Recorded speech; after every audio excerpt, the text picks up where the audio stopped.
The characteristics of a quadratic function are the roots, and they are the points where the parabola touches the x-axis, the y-intercept, where the parabola touches the y-axis, the axis of symmetry, which is the turning point of the parabola, and the x value of the vertex. The concavity determines if the parabola is positive or negative, and the vertex is the minimum or maximum point of the parabola. We are going to get a problem with the characteristics of the quadratic function. The formula is y is equal to x to the 2 minus 2x minus 3. First of all, we need to get the axis of symmetry, and it is with the formula, and we need to get the x of the vertex. We need to use the formula minus b over 2a. It's equal to. So the axis of symmetry is equal to 1. Then we need to get the value of the y to get the vertex, and that is substituting the 1 in the formula.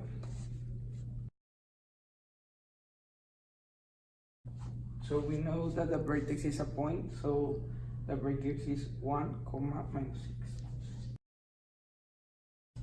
To get the concavity, you need to observe the x value and its sign. If it is positive, it will be positive. The y-intercept is the x value, so the y-intercept is minus 3. And for getting the roots, you need to factorize. So it is, this is the factor form, and the roots will be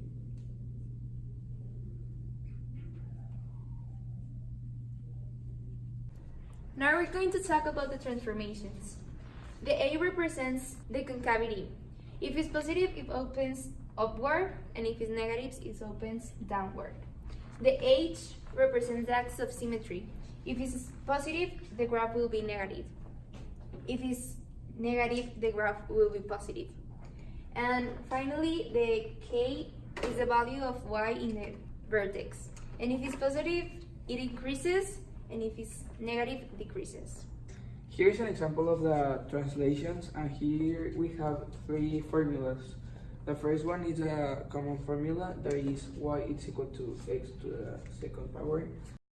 The second one, the root is 2, the y-intercept is 4, and then you can see that it is to the right to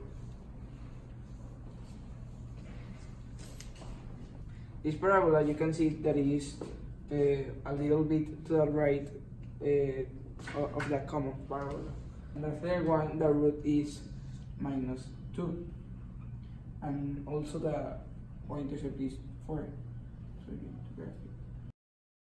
And this one, it moves a little bit to the left in relation to the common one.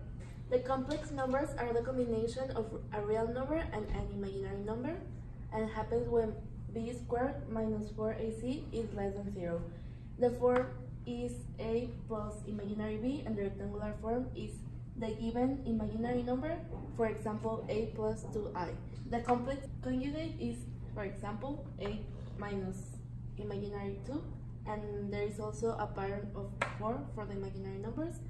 When I is equal to I squared is equal to minus 1, I cubed is equal to minus I, and I to the 4th power is equal to 1. This is an example of the complex numbers. First of all, you need to multiply the real numbers that are in the left of the imaginary numbers. Then you need to add all the imaginary numbers. After you have an imaginary number, you need to divide it by 4. As in the explanation it says, we need to get the pattern of 4.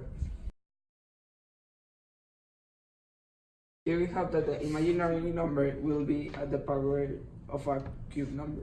So it says that minus 24 is equal to minus I. This is equal to